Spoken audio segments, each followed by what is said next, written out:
الحمد لله رب العالمين،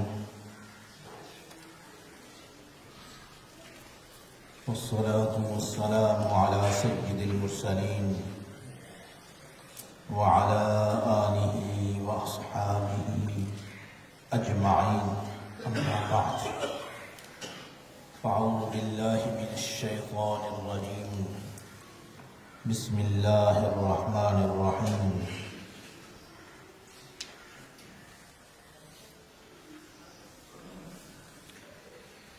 أولئك على هدى من ربهم وأولئك هم المفلحون، صدق الله العظيم. اللہ تعالیٰ نے قرآن مجید میں مختلف مقامات پر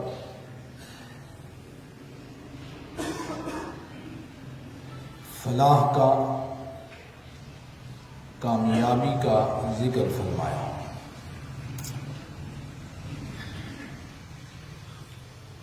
اب یہ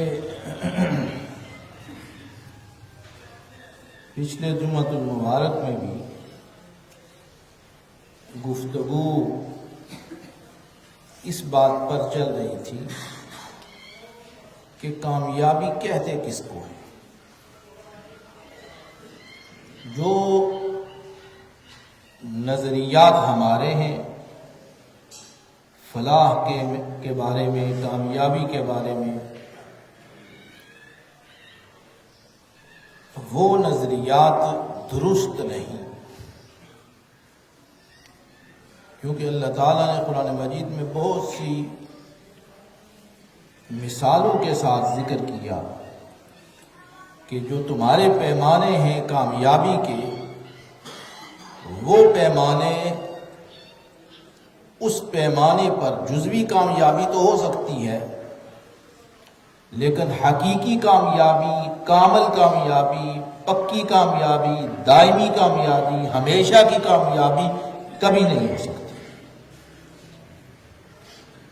لہذا یہاں کامیابی کی دو قسمیں کرنی پڑیں گی لازمی طور پر. ایک کامیابی جزوی طور پر اور ایک کامیابی مکمل طور پر ہمیشہ کی کامیابی، وہ کامیابی اور ہے. یہ آج کا مسئلہ نہیں ہے. جو اعتراض ہے کہ جس شخص کے پاس مال و دولت ہو، جس کے پاس اچھا کاروبار ہو، جس کے پاس اچھا بزنس ہو، یا وہ شہرت رکھتا ہو، یا وہ صاحب جاہ ہو، مقام رکھتا ہو، تو وہ کامیاب ہو گیا. نہیں. اس وقت کے حضور نبی کریم صلی اللہ علیہ وسلم کے دور میں کفار و مشرکین کا اعتراض ہی یہ بڑا اعتراض تھا، یہ کہ آپ کے پاس یہ جو لوگ بیٹھتے ہیں یہ غریب ہیں، فقراء ہیں، مساکین ہیں، ان کے پاس کھانے کو 2 ٹائم کی روٹی نہیں ہے، ان کو پہننے کے لیے لباس نہیں ہے، اور آپ کی مجلس میں آنے کے لیے یہ لوگ رکاوٹ بنتے ہیں ہمارے لیے.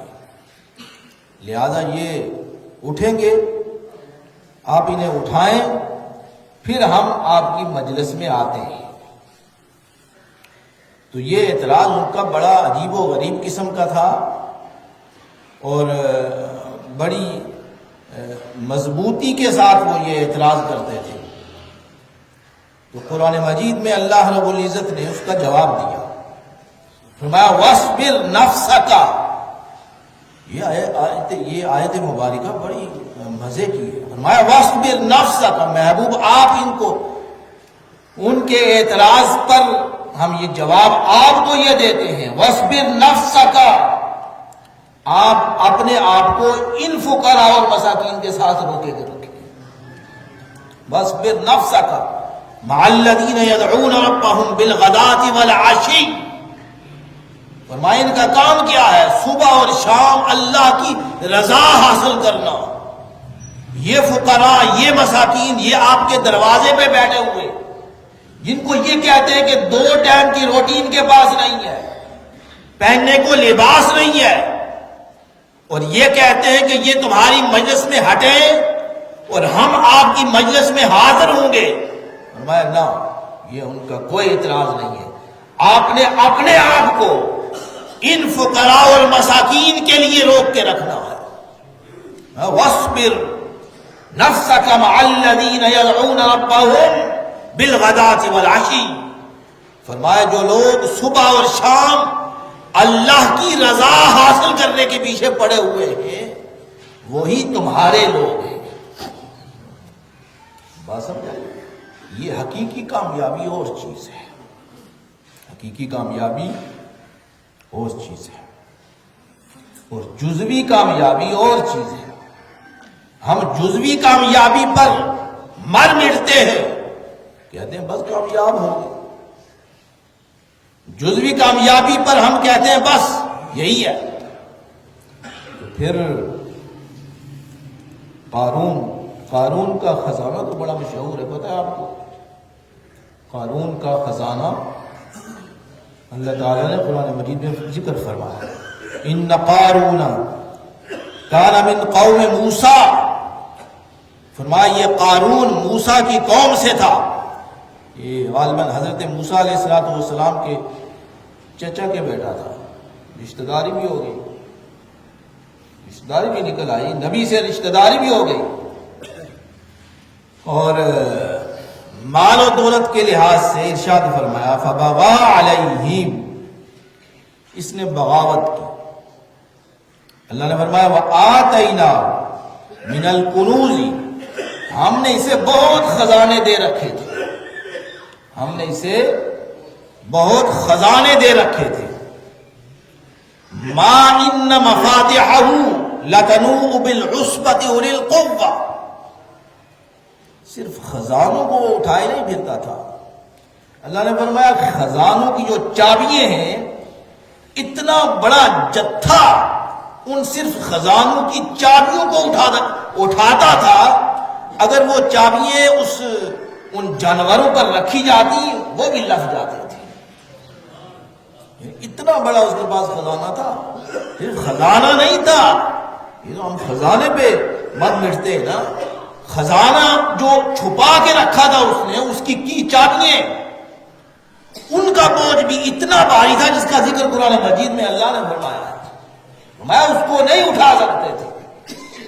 پھر یاد فرمایا کہ اس کے جو حواری حضرت موسیٰ علیہ السلام کی اتباع کرنے والے لوگ تھے، انہوں نے کہا اس طرح نہ کر، اکڑ کے نہ چل، اس مال و دولت پہ اکڑ کر نہ چل، اسے کیا کر،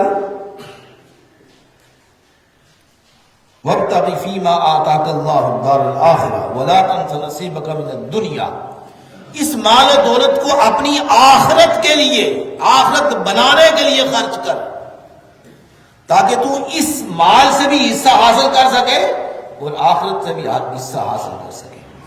لیکن اس سے نہیں کیا، یہ کام نہیں کیا، اللہ تعالیٰ نے زمین میں اسے دھنسا دیا، اللہ نے اسے زمین میں دھنسا دیا۔ اب یہ اگر مال و دولت صرف کامیابی ہوتی تو وہ کامیاب کیوں نہ ہوتا؟ ایک سوال بنتا ہے نا، یہ صرف مال و دولت اگر کامیابی میں ہے، مال و دولت میں کامیابی ہے، تو انسان دکھی کیوں ہوتا ہے؟ اولادیں بگڑتی کیوں ہیں؟ مرض کیوں لاحق ہوتے ہیں؟ لہذا یہ پتا چلا کہ یہ مکمل کامیابی نہیں ہے۔ بزنس ایک دفعہ زیادہ ہوتا ہے، دوسری دفعہ کم کیوں ہو جاتا ہے؟ اگر مکمل کامیابی ہے تو آدمی کامیابی کی منزلیں طے کرتا رہے، ناکامی کی طرف کیوں جاتا ہے؟ لہذا پتہ چلا کہ یہ چیزیں جو ہیں وہ یہ کامیابی مکمل نہیں ہے، مکمل کامیابی نہیں ہے۔ اگر صرف شہرت میں کامیابی ہوتی، فرعون کتنا بڑا بادشاہ تھا، اگر صرف بادشاہت میں کامیابی ہوتی، فرعون کتنا بڑا ظالم اور جابر قسم کا بادشاہ تھا، اس کی کیوں ختم ہوئی؟ اس کی سلطنت کیوں چلی گئی؟ صرف سلطنت پر مان ہوتا کہ جو صاحب سلطنت شخص ہے وہی کامیاب ہے، لہذا اس کی سلطنت کیوں ختم ہو گئی؟ مال و دولت والے کا ذکر فرمایا، اس کا مال اللہ نے اسے زمین پہ دنسا دیا. اس کے لیے ارشاد فرمایا فرعون، فرمایا کہ وہ آپ لاؤ لشکر کے ساتھ، کتنا بڑا لشکر تھا اس کا، بہت بڑا بادشاہ تھا، سال ہا سال تک بادشاہ رہا، اور بیماری بھی اس کو نہیں لگتی تھی، ایسا آدمی تھا. اس کا کتنے عرصے تک سر درد نہیں کیا، اس بیماری بھی اسے لاحق نہیں ہوتی تھی. اور اللہ نے اپنے اس کا لاؤ لشکر سمیت اسے اس میں سمندر میں غرق کر دیا. اگر جاہو جلال ہوتا، صرف جاہو جلال میں کامیابی ہوتی تو وہ کیوں غرق ہو گیا؟ لہذا یہ ہمارے جو پیمانے ہیں غلط ہو گئے سارے. بات سمجھ آ رہی ہے آپ کو؟ دنیا کے جتنے ہمارے پیمانے بنے ہیں، اچھا لباس کسی کو دیکھ لیا تو یہ بڑا اچھا آدمی ہے. اچھا آدمی کیا؟ لباس کے لحاظ سے ہے، ٹھیک ہے. مال و دولت زیادہ ہے تو ٹھیک ہے جی بڑا اچھا ہے، اولاد زیادہ ہے یہ کامیاب ہے. یہ سب جزوی کامیابی ہے، یہ سب جزوی کامیابی ہیں. ہماری یہ پیمانے کامیابی کے جو بنائے ہوئے ہیں یہ غلط ہیں، غلط پیمانے ہیں. اللہ رب العزت نے ارشاد کیا فرمایا فَأَمَّا مَن تَابَ، جس نے اللہ کی طرف رجوع کیا. حقیقی کامیابی آ رہی، یہ حقیقی کامیابی ہے. فَأَمَّا مَن تَابَ، جس نے اللہ کی طرف رجوع کیا، وَآمَنَ، ایمان لایا اللہ پر، وَعَمِلَ صَالِحًا، اور اعمال صالحہ کیے. اللہ اور اس کے رسول پر ایمان لایا، اعمال صالحہ کیے، فَعَسَىٰ أَن يَكُونَ مِنَ الْمُفْلِحِينَ. فرمایا یہ لوگ، یہ ٹولہ، یہ جماعت، یہ جتھا، فرمایا ان قریب ہم ان کو کامیاب کر دیں گے. یہ حقیقی کامیابی ہے. یہ کیا ہے؟ حقیقی کامیابی. اللہ اور اس کے رسول پر ایمان لانا حقیقی کامیابی ہے. اس لیے صحابہ کرام جب وہ ایمان لے آئے پھر انہیں پیچھے آگے دائیں بائیں نہیں دیکھا، انہیں دائیں بائیں نہیں دیکھا. کوئی چیز ملتی ہے تو ملے، ہماری اس سے سروکار نہیں ہے. ہمارے پاس کوئی چیز آتی ہے تو آئے، اس سے ہماری کوئی سروکار نہیں ہے. منصب ہمیں ملتا ہے تو ملے، اس سے ہماری کوئی سروکار نہیں ہے. مال و دولت ہمیں ملتا ہے تو ملے، ہمیں کوئی سروکار نہیں ہے. اس کو ہم جوتے کی نوک پر رکھتے ہیں. بھائی صحابہ کرام کی زندگی کو پڑھیں آپ نے، اپنے محلات کو انہوں نے چھوڑا، اپنے مکانات کو انہوں نے چھوڑا، اپنی جائیدادوں کو انہوں نے چھوڑا، کس کے لیے؟ اللہ اور اس کے رسول کے لیے. اللہ اور اس کے رسول، یہ حقیقی کامیابی ہے. جس کو حقیقی کامیابی کہتے ہیں اس کی طرف آئیں.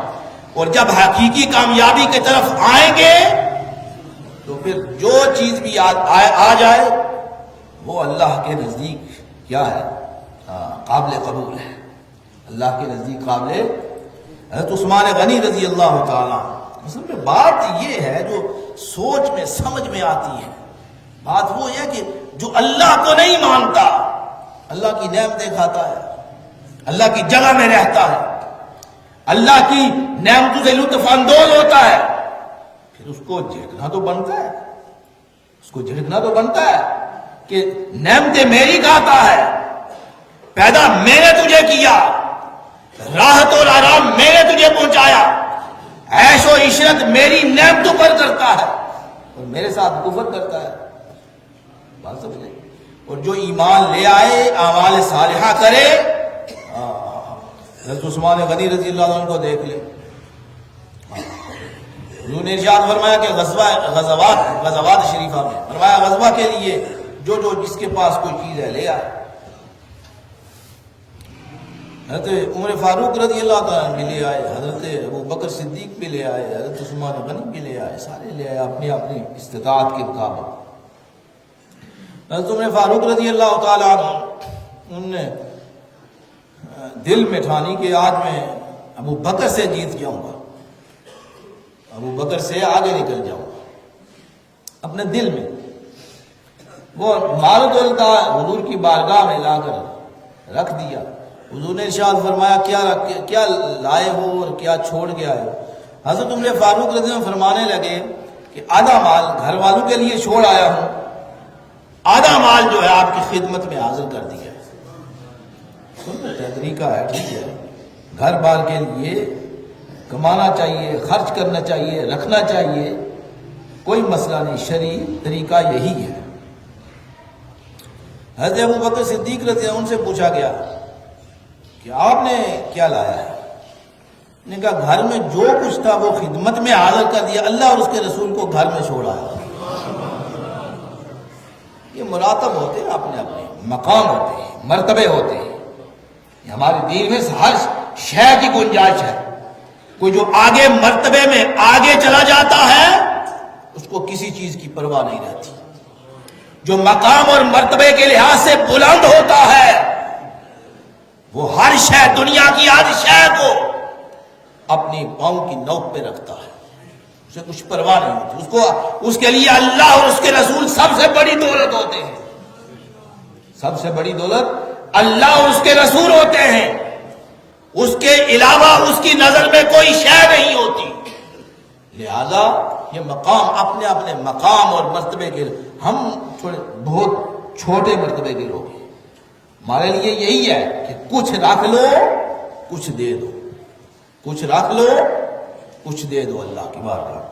حضرت عثمان غنی رضی اللہ تعالیٰ عنہ لائے، بہت مال و دولت آپ نے دیا.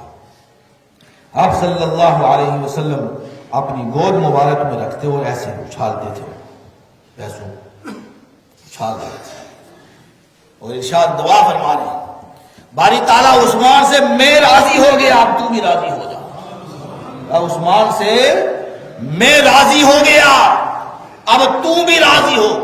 اب یہی دولت جس چیز کی طرف دھیان دینا چاہیے وہ یہ ہے. یہی مال و دولت ایک وقت تھا، اس کے ساتھ اللہ نے اسے دنسا دیا، اور یہی مال و دولت جب قدموں میں نچھاور کیا تو ارشاد فرمایا کہ باری تعالیٰ تیرے اور تیرے رسول کی بارگاہ میں اپنا مال و دولت انہوں نے رکھ دیا، اب میں بھی راضی ہو گیا، تم بھی راضی ہو. ایک صحابی فرماتے رات بھر حضور یہ دعا فرماتے رہے، عثمان کے ساتھ میں راضی ہو گیا، باری تعالیٰ تو بھی راضی ہو جا. اب یہ دعا اللہ کی بارگاہ میں قبول ہو گئی. اس کے بعد حضور نے خوشخبری سنائی، فرمایا آج کے بعد عثمان جو چاہتا ہے کرتا پھرے جنتی ہے. میں عثمان جو چاہتا ہے کرتا پھرے، بخشش مانگے یا نہ مانگے اللہ نے اسے بخش دیا. یہ ہے کہ اللہ اور اس کے رسول کو راضی کر لے تو اللہ تعالیٰ ہر شے نعمت بنا دیتا ہے. اور جو اللہ اور اس کے رسول کے راستے میں رکاوٹ بنتی ہے، انما اموالکم و اولادکم فتنہ، اللہ نے یہ قرآن کی آیت ہے، قرآن کی آیت ہے نا. یہ فرمایا ایک طرف فرمایا جائے کہ اولاد اور نعمتیں، یہ اولاد اور مال و دولت اللہ کی نعمتیں ہیں. دوسری طرف ارشاد فرمایا کہ اولاد اور مال و دولت تمہارے لیے فتنہ ہے. فرمایا انما اموالکم و اولادکم فتنہ. تو یہاں یہ بات ذہن نشین کرنی پڑے گی، جو اللہ اور اس کے رسول کے راستے میں رکاوٹ بنتی ہے وہ فتنہ ہے، وہ فتنہ ہے. اور جو اللہ اور اس کے رسول کے راستے میں ممد و معاون ہوتی ہے وہ اللہ کے ہاں قبول ہوتی ہے. بات سمجھ آئی؟ یہ ہے کہ ہم اپنی حقیقی کامیابی کی طرف توجہ دیں تو پھر ہماری جزوی کامیابیاں ہیں اللہ تعالیٰ جزوی طور پر بھی ہمیں کامیاب فرما دے گا. اللہ کی سب سے بڑی چیز اللہ کی رضا حاصل کرنی ہے، اللہ کی رضا حاصل کرنی. ارشاد فرمایا اولئک علی ھدی من ربہم واولئک هم المفلحون. فرمایا یہی لوگ ہدایت یافتہ ہیں، اور فرمایا یہی فلاح پانے والے لوگ ہیں. اللہ اور اس کے رسول کو ماننے والے اور اعمال صالحہ کرنے والے، فرمایا علی ھدی من ربی، تمہارے رب کی طرف کی جو ہدایت ہے اسی پر یہ ہے، یہی لوگ ہیں۔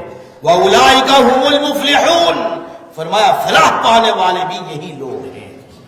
ولا ایک اور مقام پہ فرمایا وَلَٰكِنَّ الْبِرَّ مَنْ آمَنَ بِاللَّهِ وَالْيَوْمِ الْآخِرِ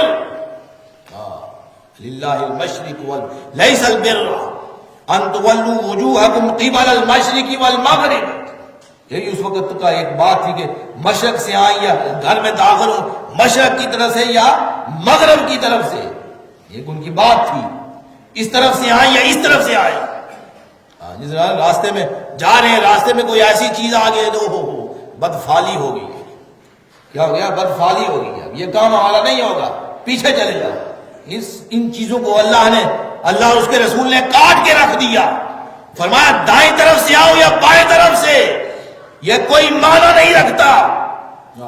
لیس البر، کوئی نیکی نہیں ہے، ان تولوا وجوہکم قبل المشرق والمغرب ولکن البر من آمن باللہ والیوم الآخر، فرمایا نیکی یہ ہے اللہ اور اس کے رسول پر ایمان لاؤ اور یوم آخرت پر ایمان لاؤ، فرمایا یہ نیکی ہے۔ وَأَطِیعُوا اللَّهَ وَالرَّسُولَ، ایک اور مقام پہ ارشاد فرمایا وَأَطِیعُوا اللَّهَ وَالرَّسُولَ، اللہ اور اس کے رسول کی اطاعت کرے، لعلکم تفلحون، فرمایا تب تم فلاح پاؤ گے۔ قانون بن گیا، اصول وضع کر دیا گیا تا قیامت، فرمایا اطیعوا اللہ واطیعوا الرسول، فرمایا اللہ اور اس کے رسول کی اطاعت کرو گے تب تم پر رحم کیا جائے گا، ورنہ تم رحم کے قابل نہیں۔ اللہ تعالیٰ عمل کرنے کی توفیق عطا فرمائے۔